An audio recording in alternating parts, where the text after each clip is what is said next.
ನಮಸ್ಕಾರ ವೀಕ್ಷಕರೇ, ಗ್ಯಾರಂಟಿ ನ್ಯೂಸ್ಗೆ ಸ್ವಾಗತ. ನಾನು ಕಾರ್ತಿಕ್. ಧರ್ಮಸ್ಥಳ ತಲೆಬುರುಡೆ ಶೋಧಕ್ಕೆ ಈಗ ರಾಜಕೀಯ ತಿರುವು.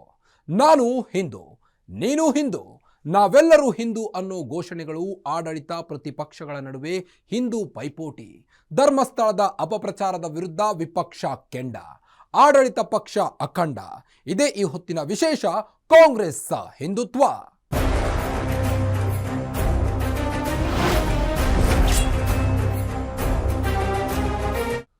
ವಿಧಾನಸಭೆಯಲ್ಲೀಗ ಧರ್ಮಸ್ಥಳದ ಅನಾಮಿಕನ ಬಗ್ಗೆಯೇ ಸಿಡಿಲಿನಂಥ ಮಾತುಗಳು ಆಚೆ ಬರುತ್ತಿವೆ. ವಿಪಕ್ಷ ಇದು ಹಿಂದೂ ಧಾರ್ಮಿಕತೆಗೆ ಧಕ್ಕೆ ತರುವ ನಡೆ ಅಂತ ಗುಡುಗುತ್ತಿದ್ರೆ, ಸರ್ಕಾರ ನಿಮಗಿಂತ ಹೆಚ್ಚು ಕಾಳಜಿ ನಮಗೆ ಈ ಕ್ಷೇತ್ರದ ಮೇಲಿದೆ ಎಂದು ಆರ್ಭಟಿಸುತ್ತಿದೆ. ಇಬ್ಬರ ನಡುವೆ ಹಿಂದೂ ಹಾಗೂ ಧಾರ್ಮಿಕ ಕ್ಷೇತ್ರದ ವಿಚಾರವಾಗಿ ಗುಡುಗು ಸಿಡಿಲಿನಂಥ ಮಾತುಗಳು ಕೇಳಿ ಬಂದಿವೆ. ಅಸಲಿಗೆ ಏನು ನಡೀತಿದೆ ಸದನದಲ್ಲಿ ನೋಡ್ಕೊಂಡು ಬರೋಣ ಬನ್ನಿ.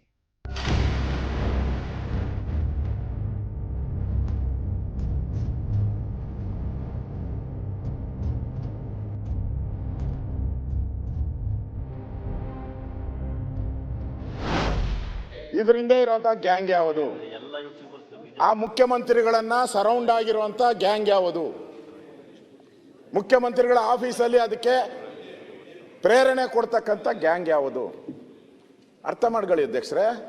I am telling you still now we know ಧರ್ಮಸ್ಥಳದ ವೀರೇಂದ್ರ ಹೆಗ್ಗಡೆ ಅವರಾಗ್ಲಿ, ಅವರ ಪರಂಪರೆ ಆಗಲಿ, ಆ ದೇವಸ್ಥಾನ ಆಗಲಿ, ಅವ್ರ ಧಾರ್ಮಿಕ ವಿಚಾರ ಆಗಲಿ, ಧರ್ಮ ಆಗಲಿ, ಅದ್ರ ಬಗ್ಗೆ ನಮಗೂ ನಿಮ್ಗೆ ಎಷ್ಟು ಕಾಳಜಿ ಇದೆ ಅದಕ್ಕಿಂತ ಒಂದು ರೌಂಡ್ ಜಾಸ್ತಿನೇ ಇದೆ.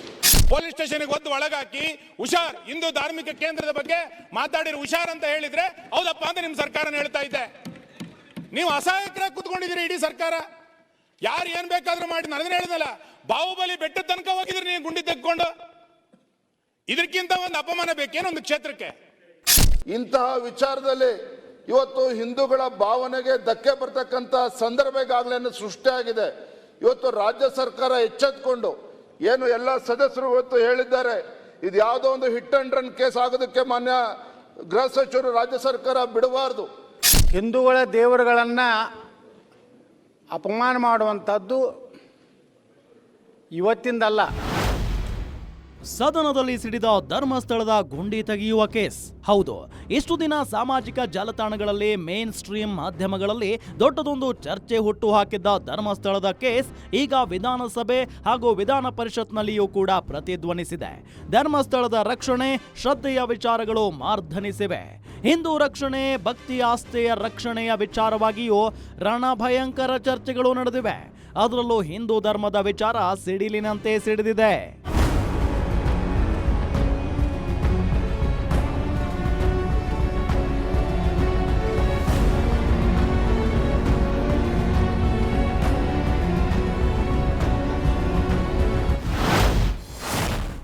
ಸದನದಲ್ಲಿ ನಿಗಿ ನಿಗಿ ಎಂದ ಧರ್ಮಸ್ಥಳ ಕೇಸ್ ಕೆಂಡ. ಕಮಲ ಪಾಳೆಯ ಕೆಂಡಾಮಂಡಲ ಸಿಡಿದ ಕೈಪಡೆ. ಸದನ ಧಗಧಗ. ಧರ್ಮಸ್ಥಳದ ವಿಚಾರ ಈಗ ವಿಧಾನಸಭೆ ಹಾಗೂ ವಿಧಾನ ಪರಿಷತ್ನಲ್ಲಿಯೂ ಸಿಡಿಲಿನಂತೆ ಅಪ್ಪಳಿಸಿದೆ. ವಿರೋಧ ಪಕ್ಷಗಳು ಮಾಸ್ಕ್ ಮ್ಯಾನ್ ವಿಚಾರವಾಗಿ ಸರ್ಕಾರವನ್ನ ತರಾಟೆಗೆ ತೆಗೆದುಕೊಳ್ತಾ ಇದೆ. ಇದು ಕ್ಷೇತ್ರದ ಬಗ್ಗೆ ನಡೀತಾ ಇರುವ ಷಡ್ಯಂತ್ರ, ಅಪಪ್ರಚಾರ. ಇದಕ್ಕೆ ನೀವು ಬೆಂಬಲವಾಗಿ ನಿಂತಿದ್ದೀರಿ ಅನ್ನೋ ಮಟ್ಟಿನಲ್ಲಿ ವಿರೋಧ ಪಕ್ಷದ ನಾಯಕರಿಂದ ಮಾತುಗಳು ಸಿಡಿದು ಬಂದಿವೆ.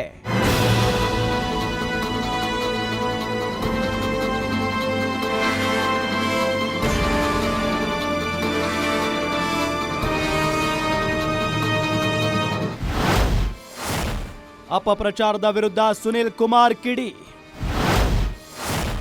ಅಸಹಾಯಕವಾಗಿ ಕುಳಿತ ಸರ್ಕಾರವೆಂದು ಲೇವಡಿ. ಇಷ್ಟು ದಿನ ರಾಜಕೀಯವಾಗಿ ಅಷ್ಟೊಂದು ಆರ್ಭಟಿಸದ ಧರ್ಮಸ್ಥಳದ ಕೇಸ್ ಈಗ ವಿಧಾನಸಭೆ ಕಲಾಪದಲ್ಲಿ ಅಬ್ಬರಿಸಿ ಬೊಬ್ಬಿರಿದಿದೆ. ನಿರಂತರ ನಡೆಯುತ್ತಿರುವ ಅಪಪ್ರಚಾರದ ಬಗ್ಗೆ ಕಾರ್ಕಳದ ಬಿಜೆಪಿ ಶಾಸಕ ಸರ್ಕಾರವನ್ನ ತರಾಟೆಗೆ ತೆಗೆದುಕೊಂಡ್ರು. ಎಸ್ಐಟಿ ವಿಚಾರ ನಾವು ಸ್ವಾಗತ ಮಾಡ್ತೀವಿ, ಆದ್ರೆ ಅದರ ಪರಿಣಾಮ ಏನಾಗ್ತಾ ಇದೆ? ಮಧ್ಯಂತರ ವರದಿ ನೀಡಿ.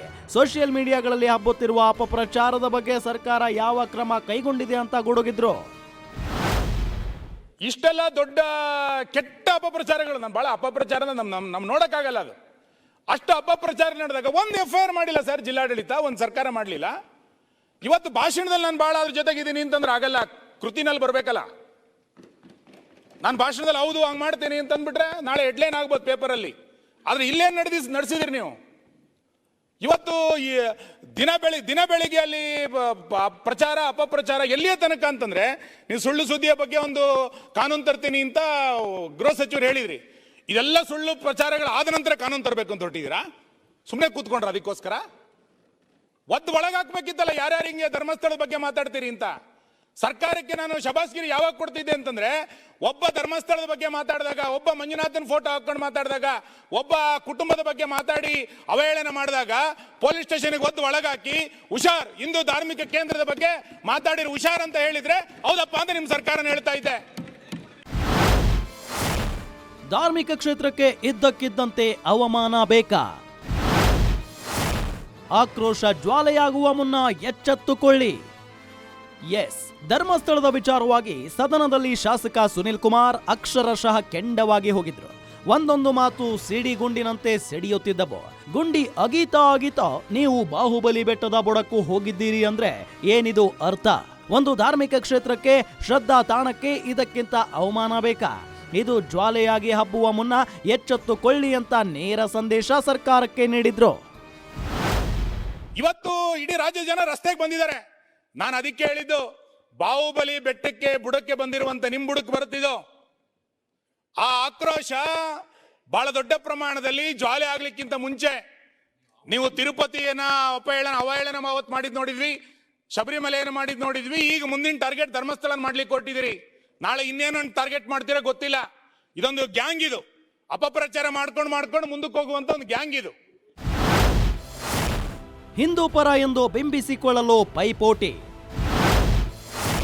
ಕಮಲ ಕೈಪಡೆಯ ನಡುವೆ ಶುರುವಾದ ಯುದ್ಧ. ಇದು ಕೇವಲ ಶಾಸಕ ಸುನಿಲ್ ಕುಮಾರ್ ಸಿಡಿದ ಒಂದು ಸ್ಯಾಂಪಲ್. ಬಿಜೆಪಿ ಪಾಳೆಯದ ಎಲ್ಲ ನಾಯಕರು ಕೂಡ ಹಿಂದೂ ಧರ್ಮದ ಅವಹೇಳನ ಮತ್ತು ಅಪಪ್ರಚಾರದ ವಿಚಾರವನ್ನೇ ಮುಂದಿಟ್ಟುಕೊಂಡು ತಮ್ಮ ಆಕ್ರೋಶ ಹೊರಹಾಕಿದ್ರು. ಒಬ್ಬ ಮುಸುಕುಧಾರಿ ಸದ್ಯ ಇಡೀ ವ್ಯವಸ್ಥೆಯನ್ನೇ ನಿಯಂತ್ರಿಸುತ್ತಿದ್ದಾನೆ ಎಂಬ ನಿಟ್ಟಿನಲ್ಲಿಯೇ ಕಮಲ ಪಡೆಯ ನಾಯಕರು ಗುಟುರು ಹಾಕಿದ್ರು. ಇದಕ್ಕೆ ಕಾಂಗ್ರೆಸ್ ಕೂಡ ನಿಮಗೆ ಇರುವ 3 ಪಟ್ಟು ಶ್ರದ್ಧೆ, ನಂಬಿಕೆ ನಮಗೂ ಇದೆ. ಕ್ಷೇತ್ರದ ಗೌರವ ಕಾಪಾಡುವ ಬದ್ಧತೆ ನಿಮಗಿಂತಲೂ ನಮಗೆ ಹೆಚ್ಚಿದೆ ಅನ್ನೋ ಮೂಲಕ ನಾವು ಹಿಂದೂಗಳೇ ಅನ್ನೋ ನೇರ ಸಂದೇಶವನ್ನ ವಿಪಕ್ಷಗಳಿಗೆ ಕೊಟ್ಟಿದೆ.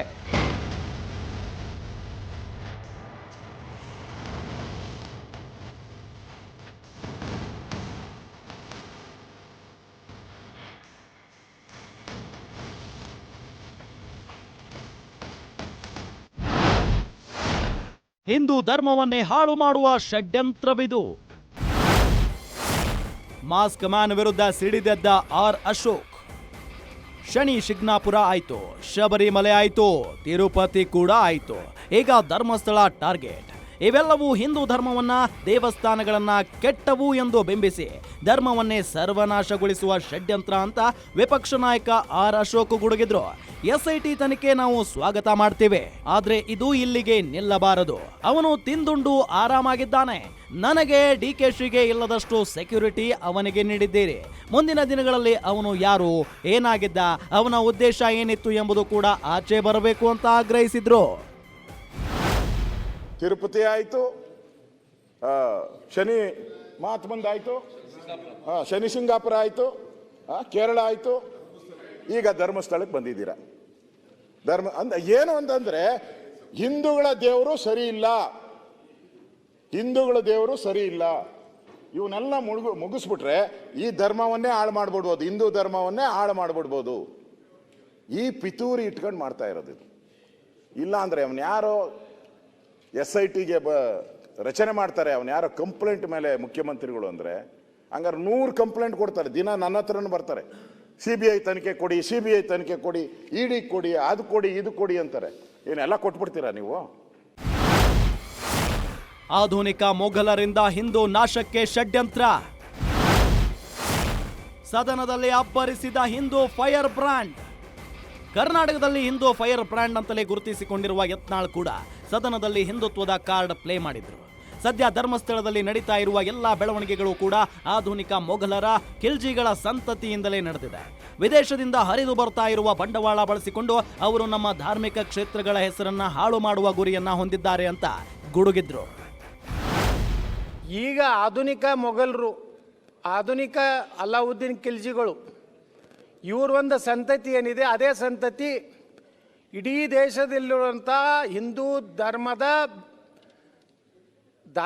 ಪವಿತ್ರವಾದಂಥ ಧಾರ್ಮಿಕ ಸಂಸ್ಥೆಗಳ ಮೇಲೆ ಒಂದು ರೀತಿ ವ್ಯವಸ್ಥಿತವಾಗಿ ವಿದೇಶಿ ಹಣದ ಮೂಲಕ ಇಂತಹ ಸೋಕಾಲ್ಡ್ ಬುದ್ಧಿಜೀವಿಗಳು, ಎಡಚರರು, ಅವರಿಗೆ ಪ್ರೋತ್ಸಾಹ ಕೊಡುವಂಥ ಒಂದು ಜಾತ್ಯತೀತ ಅನ್ನುವಂಥ ಒಂದು ಡೋಂಗಿ ಮುಖವಾಡನ ಹಾಕೊಂಡಂಥ ಜನ ಕೂಡಿ ಇವತ್ತು ಧರ್ಮಸ್ಥಳವನ್ನು ಅಪವಿತ್ರ ಮಾಡುವಂಥ ಒಂದು ಕೆಲಸಕ್ಕೆ ಹೋಗ್ತಾ ಇದ್ದಾರೆ.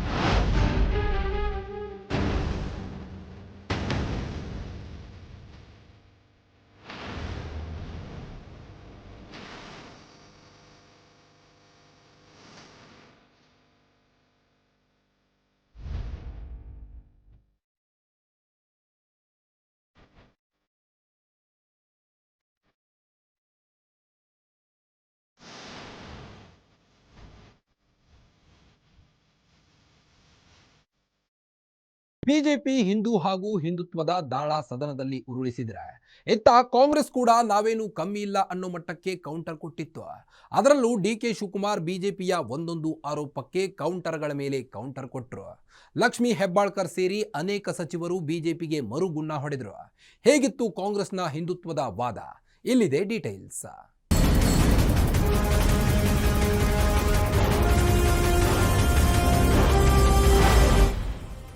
ಕಾಂಗ್ರೆಸ್ ಅನ್ನು ಒಬ್ಬ ಅಪ್ಪಟ ಹಿಂದೂ ಅಂತ ಈ ಹಿಂದೆ ಅನೇಕ ಬಾರಿ ಹೇಳಿದ್ದಾರೆ.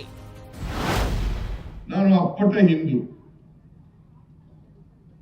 ಡಿಕೆ ಶಿವಕುಮಾರ್ ಅಪ್ಪಟ ಹಿಂದೂ, ಸುರ್ಜೇವಾಲಾ ಅಪ್ಪಟ ಹಿಂದೂ, ಹರಿಪ್ರಸಾದ್ ಅಪ್ಪಟ ಹಿಂದೂ, ವೀರಪ್ಪ ಮೊಯ್ಲಿ ಅಪ್ಪಟ ಹಿಂದೂ.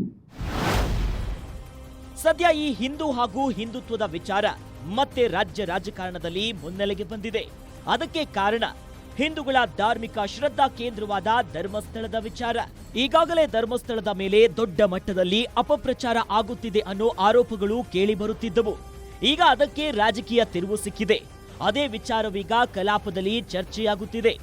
ಕಮಲ ಪಡೆಯ ನಾಯಕರು ಹಿಂದೂ ಧರ್ಮ ಹಾಗೂ ಅದರ ಶ್ರದ್ಧೆಯ ಮೇಲೆ ನಿರಂತರ ದಾಳಿ ಮಾಡಲಾಗುತ್ತಿರುವ ಬಗ್ಗೆ ಸರ್ಕಾರವನ್ನ ಟೀಕಿಸಿ ರಾಜ್ಯ ಸರ್ಕಾರವನ್ನ ಧರ್ಮಸ್ಥಳ ಪ್ರಕರಣದಲ್ಲಿ ಅಪರಾಧಿ ಸ್ಥಾನದಲ್ಲಿ ನಿಲ್ಲಿಸೋ ನಿಟ್ಟಿನಲ್ಲಿ ವಾದ ಮಾಡುತ್ತಾರೆ. ಎಸ್ಐಟಿ ರಚನೆಗೆ ಸಿಎಂ ಮೇಲೆ ಯಾವ ಶಕ್ತಿಗಳ ಒತ್ತಡವಿತ್ತು? ಸದನದಲ್ಲಿ ಸಡನ್ ಆಗಿ ಪ್ರಶ್ನಿಸಿದ ಬಿವೈ ವಿಜಯೇಂದ್ರ. ಇನ್ನು ಧರ್ಮಸ್ಥಳದ ಅನಾಮಿಕ ವ್ಯಕ್ತಿಯ ವಿಚಾರವಾಗಿ, ಎಸ್ಐಟಿ ರಚನೆಯ ವಿಚಾರವಾಗಿ ಮತ್ತು ಧರ್ಮಸ್ಥಳ ಕ್ಷೇತ್ರದ ಅಪಪ್ರಚಾರದ ವಿಚಾರವಾಗಿ ಮಾತನಾಡಿದ್ರು ಬಿಜೆಪಿಯ ರಾಜ್ಯಾಧ್ಯಕ್ಷ ಬಿವೈ ವಿಜಯೇಂದ್ರ. ಮುಸುಕುದಾರಿಯ ಪೂರ್ವಪರ ವಿಚಾರಣೆ ಆರಂಭದಲ್ಲೇ ಮಾಡದೆ ಏಕಾಏಕಿ ಎಸ್ಐಟಿಯನ್ನ ಆದ್ರೆ ಯಾವ ರೀತಿ ಇವತ್ತು ಅಲ್ಲಿ ದಿನನಿತ್ಯ ಒಂದೊಂದೇ ಗುಂಡಿಗಳನ್ನ ತೆಗಿತಕ್ಕಂಥದ್ದು, ಒಂದೊಂದು ದಿನ 1 ಆಯ್ತು, 2 ಆಯ್ತು, 14 ಆಯ್ತು, 15 ಆಯ್ತು. ಅಂದ್ರೆ ಈ ರೀತಿ ಹುಚ್ಚಾಟ ಏನ್ ನಡೀತಾ ಇದೆ, ರಾಜ್ಯದ ಜನ ಇವತ್ತು ಆಕ್ರೋಶ ಭರಿತರಾಗಿದ್ದಾರೆ. ಇಂತಹ ವಿಚಾರದಲ್ಲಿ ಇವತ್ತು ಹಿಂದೂಗಳ ಭಾವನೆಗೆ ಧಕ್ಕೆ ಬರ್ತಕ್ಕಂಥ ಸಂದರ್ಭ ಈಗಾಗಲೇ ಸೃಷ್ಟಿಯಾಗಿದೆ. ಇವತ್ತು ರಾಜ್ಯ ಸರ್ಕಾರ ಎಚ್ಚೆತ್ಕೊಂಡು ಏನು ಎಲ್ಲ ಸದಸ್ಯರು ಇವತ್ತು ಹೇಳಿದ್ದಾರೆ, ಇದು ಯಾವುದೋ ಒಂದು ಹಿಟ್ ಅಂಡ್ ರನ್ ಕೇಸ್ ಆಗೋದಕ್ಕೆ ಮಾನ್ಯ ಗೃಹ ಸಚಿವರು ರಾಜ್ಯ ಸರ್ಕಾರ ಬಿಡಬಾರ್ದು. ಇವತ್ತೆಲ್ಲ ಸದಸ್ಯರು ಒತ್ತಾಯ ಮಾಡಿರೋ ಹಾಗೆ ರಾಜ್ಯ ಸರ್ಕಾರ ಇವತ್ತು ಇಲಾಖೆ ಇವತ್ತು ಮಧ್ಯಂತರ ವರದಿನೂ ಕೂಡ ರಾಜ್ಯ ಸರ್ಕಾರ ಸದನಕ್ಕೆ ಕೊಡಬೇಕು. ಮತ್ತೆ ಇದು ತನಿಖೆ ಇಲ್ಲೇ ಮುಗಿದಿದೆ, ಏನು ಸಿಕ್ಕಿಲ್ಲ ಅನ್ನುವ ಕಾರಣಕ್ಕೆ ಯಾರು ಮುಸುಕುದಾರಿ ಇದ್ದಾನೆ, ಒಂದಿನ ಬ್ಯಾಟ್ಮ್ಯಾನ್ ಆಗಿ ಬರ್ತಾನೆ, ಒಂದಿನ ಹೀಮ್ಯಾನ್ ಆಗಿ ಬರ್ತಾನೆ, ಒಂದಿನ ಸೂಪರ್ ಮ್ಯಾನ್ ಆಗಿ ಬರ್ತಾನೆ. ಯಾರು ಈ ವ್ಯಕ್ತಿ ಇದ್ದಾನೆ ಇವನ ಬಗ್ಗೆ ಮತ್ತೆ ಇವನ್ ಹಿಂದೆ ಇರ್ತಕ್ಕಂಥ ವ್ಯಕ್ತಿಗಳ ಬಗ್ಗೆನೂ ಕೂಡ ಸರಿಯಾದ ರೀತಿಯಂತ ತನಿಖೆ ಆಗ್ಬೇಕು ಅಂತೇಳಿ ನಾನು ಈ ಸಂದರ್ಭದಲ್ಲಿ ಆಗ್ರಹ ಮಾಡ್ತೇನೆ ಮನೆ ಸಭಾಧ್ಯಕ್ಷ. ಹಿಂದೂಗಳ ಭಾವನೆಗಳೊಂದಿಗೆ ಚೆಲ್ಲಾಟ ನಿಲ್ಲಿಸಬೇಕು. ಬಿಜೆಪಿ ಶಾಸಕ ಸುರೇಶ್ ಕುಮಾರ್ ಖಡಕ್ ವಾರ್ನಿಂಗ್. ಧರ್ಮಸ್ಥಳದ್ದು ಇವತ್ತು ಬೇಡಿಕೆ ಇರೋದು, ಮನವಿ ಇರೋದು, SIT should not be misguided by that ಮುಸುಕುದಾರಿ. ಇವತ್ತು ತುಂಬಾ ಮಿಸ್ಗೈಡ್ ಆಗ್ತಾ ಇದೆ. ಜೊತೆಗೆ ಯಾರೋ ಎಲ್ಲೋ ಕೂತ್ಕೊಂಡು ಡೈರೆಕ್ಷನ್ ಕೊಡ್ತಾ ಇದ್ದಾರೆ. ಇವನು ಬಿಡಿ ಅಗಿಲಿ ಬಾಹುಬಲೆಗೆ ಹೋಗಿ ನೆಕ್ಸ್ಟ್ ಬೇಕಾದ್ರೆ ಧರ್ಮಸ್ಥಳದ ಯಾರು ಕ್ಷೇತ್ರ ಅವ್ರ ಮನೇಲೇ ಊತಿರ್ಬೋದು ಅಂದ್ರೆ ಅಲ್ಲಿಗೂ ಕೂಡ ಹೋಗಿ ಅಗಸ್ತೀರ ನೀವು. ಸೊ ಅದಕ್ಕೋಸ್ಕರ they should be limit. Don't play with the trust or faith of the Hindu community. ಆ ಭಾವನೆಗಳ ಜೊತೆ ನೀವು ಚೆಲ್ಲಾಟ ಆಡಬೇಡಿ. ಯಾಕಂದ್ರೆ ನಾನು ವೈಯಕ್ತಿಕವಾಗಿ ನನ್ನ ಜೀವನದಲ್ಲಿ ಯಾರು ಬಂಧು ಇಲ್ಲ. ನನ್ಗೆ ಇರೋದು ಒಬ್ಬನೇ ಒಬ್ಬ ಬಂಧು ಅಂತ ಅಂದ್ರೆ ಧರ್ಮಸ್ಥಳದ ಮಂಜುನಾಥ. ಆ ನನಗೆ ಜೀವನದಲ್ಲಿ ಬಂದ ಕಷ್ಟ ಸಮಯದಲ್ಲೆಲ್ಲ ಸಹಾಯ ಮಾಡಿರೋನು ಅಂದ್ರೆ ಮಂಜುನಾಥ. ಈ ತರ ಲಕ್ಷಾಂತರ ಜನ ಇದ್ದಾರೆ ಯಾರಿಗೂ ಸಹಾಯ ಮಾಡದೇ ಇರೋರು.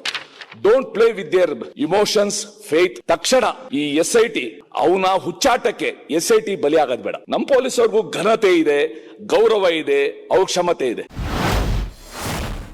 ಮಾತು ಬಿಡದ ಮಂಜುನಾಥ, ಕಾಸು ಬಿಡದ ತಿಮ್ಮಪ್ಪ.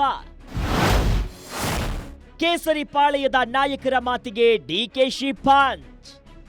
ಇನ್ನು ವಿಪಕ್ಷ ಅವರ ಭಾವನೆ, ಅರ್ಥ, ನೋವು, ಧರ್ಮಸ್ಥಳದ ವಿಚಾರ ನಮ್ಗೂ ಅವ್ರೇನು ಹೇಳ್ತಿರಲ್ಲ, ಇಂಥ DK ಶಿವಕುಮಾರ್ 100 ಜನ ಇದ್ದಾರೆ ಅಂತ. I believe in it. ಮಾತು ಬಿಡದ ಮಂಜುನಾಥ, ಕಾಸು ಬಿಡದ ತಿಮ್ಮಪ್ಪ. ಅದ್ರಲ್ಲಿ ನಂಗೆ ನಂಬಿಕೆ ಇರೋನು. ಆ ಧರ್ಮಸ್ಥಳದ ಬಗ್ಗೆನೂ ನಂಬಿಕೆ ಇರೋನು, ಆ ದೇವಸ್ಥಾನ ಬಗ್ಗೆ ನಂಬಿಕೆ ಇರೋನು, ಧರ್ಮಾಧಿಕಾರಿ ಬಗ್ಗೆ ನಂಬಿಕೆ ಇರೋನು. ಅವರ ಆಚಾರ ವಿಚಾರ ಎಲ್ಲ ಕೂಡ ನಮಗೂ ಅರಿವಿದೆ, ನಮಗೂ ಗೊತ್ತಿದೆ. ಬಟ್ ಪರಿಸ್ಥಿತಿ ಏನಿದೆ ಅಂತ ಹೋಮ್ ಮಿನಿಸ್ಟರ್ ಹೇಳ್ತಾರೆ. ನಾನು because is the home minister, he has gone very deeply. We know this subject. ಗಂಭೀರ ವಿಷಯ ರಾಜಕೀಯಕ್ಕೆ ಲಿಂಕ್ ಆಗೋದು ಬೇಡ. ಭಗವಂತ ಭಕ್ತರ ಸಂಬಂಧ ಯಾವತ್ತೂ ನಾಶವಾಗಬಾರದು. ಬಿಜೆಪಿ ನಾಯಕರ ಆರೋಪಕ್ಕೆ DKಶಿ ಖಡಕ್ ಕೌಂಟರ್. ಬಿಜೆಪಿ ನಾಯಕರು ಕಾಂಗ್ರೆಸ್ ಹಾಗೂ ಹೈಕಮಾಂಡ್ ಮೇಲೆ ನಡೆಸಿದ ವಾಗ್ದಾಳಿಗೆ DKಶಿ ಕೌಂಟರ್ ಕೊಟ್ರು. ಅನ್ನ ದಾಸೋಹ ಪರಂಪರೆಯನ್ನ ಶುರು ಮಾಡಿದ್ದೇ ಧರ್ಮಸ್ಥಳ. ನಮಗೆ ಅದರ ಪರಂಪರೆಯ ಬಗ್ಗೆ, ದೇವಸ್ಥಾನದ ಬಗ್ಗೆ ಸಂಪೂರ್ಣ ಗೌರವ ಇದೆ. ಇದನ್ನ ರಾಜಕೀಯಕ್ಕೆ ಎಳೆದು ತರುವುದು ಬೇಡ. ಇಲ್ಲಿ ಯಾವುದೇ ಕಾರಣಕ್ಕೂ ರಾಜಕೀಯ ಮಾಡೋದು ಬೇಡ. ನಿಮಗಿಂತ ಶ್ರೀ ಕ್ಷೇತ್ರದ ಮೇಲೆ ನಮಗೆ ದುಪ್ಪಟ್ಟು ಗೌರವ ಮತ್ತು ನಂಬಿಕೆ ಇದೆ ಅಂತ ಹೇಳಿದ್ರು. We are very firm that ಆ ಧರ್ಮಸ್ಥಳದ ಗೌರವ ಏನಿದೆ, ಧಾರ್ಮಿಕವಾದಂತ ಗೌರವ. ಯಾಕೆಂದ್ರೆ ಭಕ್ತನಿಗೂ ಭಗವಂತನಿಗೂ ಇರುವಂತ ಸಂಬಂಧದಲ್ಲಿ ಯಾವ ಸಂದರ್ಭ ಕೂಡ ನಾಶ ಆಗ್ಬಾರ್ದು. ಅವ್ರು ಮೊದಲಿಂದ ಕೂಡ ಕಾಪಾಡ್ಕೊಂಡು ಬಂದಿದ್ದಾರೆ. ಅವ್ರು ಮಾಡ್ತಾ ಇರೋಂಥ ಸೋಷಿಯಲ್ ಸರ್ವಿಸು, ಅವ್ರು ಮಾಡ್ತಾ ಇರೋಂಥ ಧಾರ್ಮಿಕ ವಿಧಾನ, ಅದ್ರ ಬಗ್ಗೆ ಯಾರಿಗೂ ಅನುಮಾನನೂ ಇಲ್ಲ. We support Karnataka Congress government is committed to stand by their philosophical work and ಧಾರ್ಮಿಕವಾದಂತ ವರ್ಕ್ಗೆ ರಕ್ಷಣೆ ಕೊಡಲಿಕ್ಕೆ ನಾವು ಬದ್ಧವಾಗಿದ್ದೀವಿ. I am telling you still now, we know ಧರ್ಮಸ್ಥಳದ ವೀರೇಂದ್ರ ಹೆಗ್ಗಡೆ ಅವರಾಗ್ಲಿ, ಅವರ ಪರಂಪರೆ ಆಗ್ಲಿ, ಆ ದೇವಸ್ಥಾನ ಆಗ್ಲಿ, ಅವ್ರ ಧಾರ್ಮಿಕ ವಿಚಾರ ಆಗ್ಲಿ, ಧರ್ಮ ಆಗ್ಲಿ, ಅದ್ರ ಬಗ್ಗೆ ನಮಗೂ ನಿಮ್ಗೆ ಎಷ್ಟು ಕಾಳಜಿ ಇದೆ ಅದಕ್ಕಿಂತ ಒಂದು ರೌಂಡ್ ಜಾಸ್ತಿನೇ ಇದೆ. ಅದು ಕೂಡ ತಮ್ಮ ತಲೆಯಲ್ಲಿರ್ಲಿ. ಇದು ಷಡ್ಯಂತ್ರ ಅನ್ನೋದಾದ್ರೂ ಗೊತ್ತಾಗಬೇಕಲ್ಲ. ವಿಪಕ್ಷಗಳ ಟೀಕೆಗೆ ಸಚಿವೆ ಲಕ್ಷ್ಮೀ ಹೆಬ್ಬಾಳ್ಕರ್ ಕೌಂಟರ್. ಸದ್ಯ SIT ತನಿಖೆಯನ್ನ ಟೀಕಿಸಿರುವ ಹಾಗೂ ಮುಸುಕುದಾರಿ ಹೂಡಿದ್ದು ಕೇವಲ ಷಡ್ಯಂತ್ರ ಅಂತ ದೂರಿರುವ ಬಿಜೆಪಿ ನಾಯಕರಿಗೆ ಸಚಿವೆ ಲಕ್ಷ್ಮೀ ಹೆಬ್ಬಾಳ್ಕರ್ ಕೌಂಟರ್ ಕೊಟ್ಟಿದ್ದಾರೆ. ಕನಿಷ್ಠ ಅವರು ಹೇಳುವಂತೆ ಅದು ದೊಡ್ಡ ಷಡ್ಯಂತ್ರ ಅಂತ ತಿಳಿದುಕೊಳ್ಬೇಕಾದ್ರೂ ತನಿಖೆ ಆಗಬೇಕಲ್ಲ. ಜನಸಾಮಾನ್ಯರ ಮುಂದೆ ಸತ್ಯ ಹೊರಬರ್ಬೇಕಲ್ವಾ? ಅದಕ್ಕೆ ತನಿಖೆ ಆಗಲೇಬೇಕು ಅಂದ್ರು. ಷಡ್ಯಂತ್ರ ಮಾಡ್ತಾ ಇದಾರಲ್ಲ, ಅವ್ರಿಗೆ ಇದ್ರಲ್ಲಿ ಏನು ಇಲ್ಲ, ಇದೆಲ್ಲ ಬೋಗಸ್ಸು, ಇದು ನಿಜವಾಗ್ಲೂ ಷಡ್ಯಂತ್ರ ಅನ್ನೋದಾದ್ರೂ ಗೊತ್ತಾಗ್ಬೇಕಲ್ಲ. ಜನಸಾಮಾನ್ಯರ ಎದುರುಗಡೆ ಸತ್ಯಾಂಶ ಬರಬೇಕಲ್ಲ. ಸೊ ತನಿಖೆಯಿಂದ ಅದೇನ್ ಬರುತ್ತೋ ಅದನ್ನ ಹೋಮ್ ಮಿನಿಸ್ಟರ್ ತಮ್ಮ ಎದುರುಗಡೆ ಹೇಳ್ತಾರೆ. ನೀವು ವಿಶೇಷವಾಗಿ ಸೋಷಿಯಲ್ ಮೀಡಿಯಾದಲ್ಲಿ ನೋಡಿದ್ರೆ ದೇವಸ್ಥಾನವನ್ನ ಮತ್ತು ಧರ್ಮಾಧಿಕಾರಿಗಳ ವಿರುದ್ಧವಾಗಿನೇ ಪ್ರಚೋದನಕಾರಿಯಾದಂಥ ಸ್ಟೇಟ್ಮೆಂಟ್ಗಳು ಬಹಳಷ್ಟು ಬರ್ತಾ ಇದ್ದಾವೆ. ತಾವು ಎಲ್ಲ ಕೂಡ ಮಾಧ್ಯಮದವರು ಸ್ಟೇಟ್ಮೆಂಟ್ಗಳನ್ನು ಸೋಷಿಯಲ್ ಮೀಡಿಯಾದಲ್ಲಿ ನೋಡಿದ್ದೀರಾ. ಬಹಳಷ್ಟು ಸೂಕ್ಷ್ಮವಾದಂಥ ವಿಚಾರ. ಸೌಜನ್ಯಗೆ ನ್ಯಾಯ ಕೊಡಿಸೋದು ನಾನು ಒಬ್ಬ ಮಹಿಳೆಯಾಗಿ, ಆಮೇಲೆ ನಾವು ರಾಜಕಾರಣಿ, ಆಮೇಲೆ ಮಂತ್ರಿ, ಒಬ್ಬ ಮಹಿಳೆಯಾಗಿ ಒಂದು ಮಗಳಿಗೆ ನಾವು ನ್ಯಾಯ ಸಿಗಬೇಕು ಅನ್ನುವಂಥದ್ದು ಎಲ್ಲರ ಮನಸ್ಸಿನ ಒಂದು ಕೂಗು. ಅದರ ಬಗ್ಗೆ ಎರಡು ಮಾತಿಲ್ಲ. ಕಾಂಗ್ರೆಸ್ನಲ್ಲಿಯೇ ಮಂಜುನಾಥನ ಭಕ್ತರು ಹೆಚ್ಚು. ಬಿಜೆಪಿ ಟೀಕೆ ವಿರುದ್ಧ ರಾಮಲಿಂಗಾರೆಡ್ಡಿ ಪ್ರಹಾರ. ಇನ್ನು ಧರ್ಮಸ್ಥಳ ಕೇಸು ವಿಚಾರವಾಗಿ ಮಾತನಾಡಿದ ಸಚಿವ ರಾಮಲಿಂಗಾರೆಡ್ಡಿ, ಈಗಾಗಲೇ ಸೌಜನ್ಯ ಹತ್ಯೆ ಪ್ರಕರಣ ಸಿಬಿಐ ತನಿಖೆಯಾಗಿ ಸಾಕ್ಷಿಗಳ ಕೊರತೆಯಿಂದ ಬಿದ್ದು ಹೋಗಿದೆ. ಈಗ ಮುಸುಕುದಾರಿ ಏಕಾಏಕಿ ಬಂದಿದ್ದಾನೆ. ಇದರಿಂದ ಒಂದು ಕ್ಲಾರಿಟಿ ಸಿಗುತ್ತೆ. ಆ ನಿಟ್ಟಿನಲ್ಲಿ ತನಿಖೆ ನಡೆಯುತ್ತಿದೆ. ಇದರಲ್ಲಿ ರಾಜಕಾರಣ ಮಾಡಬಾರದು ಅಂತ ಹೇಳಿದ್ದಾರೆ. ಇದರ ರಾಜಕಾರಣ ಮಾಡಕ್ ಹೋಗಬಾರ್ದು. ಇದೇನಾಗಿದೆ, ಒಂದ್ಸಲಿ ಕ್ಲಾರಿಟಿ ಬಂದ್ಬಿಟ್ರೆ ಯಾರು ಆಮೇಲೆ ಮಾತಾಡೋದಿಲ್ಲ. ನಾವು ಕೂಡ ಏನು ಅಲ್ಲಿ ನಮ್ಮ ಕರ್ನಾಟಕ ರಾಜ್ಯದಲ್ಲಿ ಇರ್ತಕ್ಕಂಥ ಬಹುತೇಕ ಜನ ಮಂಜುನಾಥನ ಭಕ್ತರೇ. ಈ ಮಂಜುನಾಥ ಅಂದ್ರೆ ಯಾರು? ಈಶ್ವರ ಅಲ್ವಾ? ನಮ್ಮನೆ ದೇವರದು. ವೀರಭದ್ರ ಅಲ್ವಾ, ಹೆಸರುಗಳು ಬೇಕಾಷ್ಟಿದೆ ಈಶ್ವರನಿಗೆ ಅಲ್ವಾ. ಅದರಿಂದ ರಾಜಕಾರಣ ಮಾಡೋದು ಬೇಡ. ಬೇಗ SIT ಮಾಡಿದೆ, ಒಂದು ಕ್ಲಾರಿಟಿ ಬಂದ್ಬಿಟ್ರೆ ಆಮೇಲೆ ಯಾರು ಕೂಡ ಮಾತಾಡೋದಿಲ್ಲ. ಧರ್ಮಸ್ಥಳದಲ್ಲಿ ಕೇಸರಿ ಧ್ವಜಗಳ ಹಾರಾಟ ಶುರು. ಶ್ರೀ ಕ್ಷೇತ್ರಕ್ಕೆ ಬಂದ 400ಕ್ಕೂ ಹೆಚ್ಚು ಕಾರುಗಳು. ಈಗಾಗಲೇ ಬಿಜೆಪಿ ಧರ್ಮಸ್ಥಳ ಚಲೋ ಆಂದೋಲನಕ್ಕೆ ಕರೆ ಕೊಟ್ಟಿದೆ. ಧರ್ಮಸ್ಥಳಕ್ಕೆ ನೈತಿಕ ಬೆಂಬಲ ಘೋಷಿಸುವ ಮೂಲಕ ಕಾರು ಹಾಗೂ ಬೈಕ್ ಜಾಥಾ ನಡೆಸಲು ಸಜ್ಜಾಗಿದೆ. ಅದರ ಅಂಗವಾಗಿಯೇ ಇಂದು ಧರ್ಮಸ್ಥಳಕ್ಕೆ 400ಕ್ಕೂ ಹೆಚ್ಚು ಕಾರುಗಳು ಬಂದಿವೆ. ಧರ್ಮಸ್ಥಳಕ್ಕೆ ಬಂದ ಕಾರುಗಳನ್ನು ಹಾಗೂ ಭಕ್ತರನ್ನ ಅದ್ದೂರಿಯಾಗಿ ಪುಷ್ಪವೃಷ್ಟಿ ಮಾಡುವ ಮೂಲಕ ಹಾಗೂ ವಾದ್ಯಗಳನ್ನ ಬಾರಿಸುವ ಮೂಲಕ ಬರಮಾಡಿಕೊಳ್ಳಲಾಯಿತು.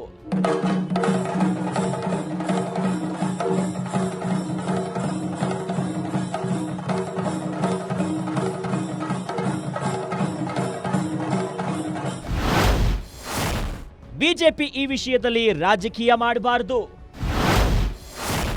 ಧರ್ಮಸ್ಥಳ ಚಲೋ ಕರೆಗೆ ಸಚಿವ ಈಶ್ವರ್ ಖಂಡ್ರೆ ಟೀಕೆ.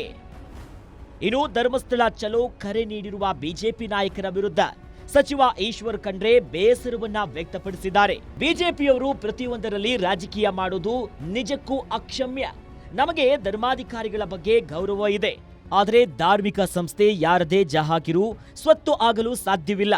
ಆರೋಪ ಬಂದಾಗ ತನಿಖೆ ಮಾಡಲೇಬೇಕಾಗುತ್ತೆ ಅಂತ ಹೇಳಿದ್ರು. ಈ ಪ್ರತಿಯೊಂದರಲ್ಲಿ ಭಾರತೀಯ ಜನತಾ ಪಕ್ಷದವರು ರಾಜಕೀಯ ತರ್ತಾರೆ, ಇದು ಅಕ್ಷಮ್ಯ. ಇವತ್ತು ಧರ್ಮಸ್ಥಳದ ಬಗ್ಗೆ, ವೀರೇಂದ್ರ ಹೆಗ್ಗಡೆಯವರ ಬಗ್ಗೆ ನಮ್ಮೆಲ್ಲರಿಗೆ ಗೌರವ ಇದೆ. ನಾನು ಸುಮಾರು ಸಲ ಅತ್ಯಂತ ಭಕ್ತಿಯಿಂದ ಶ್ರದ್ಧೆಯಿಂದ ಆ ಧರ್ಮಸ್ಥಳಕ್ಕೆ ಹೋಗಿದ್ದೇನೆ, ಭಾಗವಹಿಸಿದ್ದೇನೆ. ಕಾರ್ಯಕ್ರಮಗಳಲ್ಲಿ, ಸ್ವಸಹಾಯ ಸಂಘಗಳ ಕಾರ್ಯಕ್ರಮಗಳಲ್ಲಿ ಭಾಗವಹಿಸಿದ್ದೇವೆ. ಅಭಿವೃದ್ಧಿ ಪರ ಕೆಲಸ ಕಾರ್ಯಗಳಲ್ಲಿ ನಮ್ಮ ಕ್ಷೇತ್ರದಲ್ಲಿ ಹಿಡ್ಕೊಂಡು ಭಾಗವಹಿಸಿದ್ದೇವೆ. ಅನೇಕ ಉತ್ತಮ ರೀತಿಯಲ್ಲಿ ಕೆಲಸ ಕಾರ್ಯಗಳು ನಡೀತಾ ಇದೆ. ಅದಕ್ಕೆ ಯಾವುದೇ ಒಂದು ಇವತ್ತು ಧಾರ್ಮಿಕ ಸಂಸ್ಥೆ ಯಾರದೇ ಜಾಗೀರಾಗಲಿ ಸ್ವತ್ತಾಗಲಿ ಆಗಲಿಕ್ಕೆ ಸಾಧ್ಯ ಇಲ್ಲ.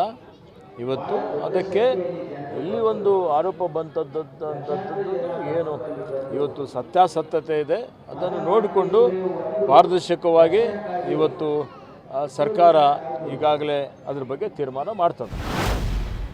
ಧರ್ಮಸ್ಥಳವೆಂಬ ಧರ್ಮ ಕ್ಷೇತ್ರದ ವಿಚಾರ ಈಗ ರಾಜಕೀಯ ಕುರುಕ್ಷೇತ್ರಕ್ಕೆ ಕಾರಣವಾಗಿದೆ. ಹಿಂದೂಗಳ ಭಾವನೆಗಳ ಜೊತೆ ಆಟ ಆಡೋದು ಸರಿಯಲ್ಲ ಅಂತ ಕೇಸರಿ ಪಡೆ ಆರ್ಭಟಿಸುತ್ತಿದೆ. ಧರ್ಮಸ್ಥಳದ ಬಗ್ಗೆ ನಮಗೂ ಗೌರವ ಇದೆ, ಅದರ ಪರಂಪರೆಯ ಬಗ್ಗೆ ನಿಮಗಿಂತ ದುಪ್ಪಟ್ಟು ಅರಿವು ನಮಗಿದೆ ಅಂತ ಕೈ ಪಡೆ ಈಗ ಕೌಂಟರ್ ಕೊಡ್ತಿದೆ. ಈ ಯುದ್ಧ ಮುಂದೆ ಯಾವ ತಿರುವನ್ನ ಪಡೆಯಲಿದೆ ಅನ್ನೋದನ್ನ ಕಾದು ನೋಡಬೇಕು.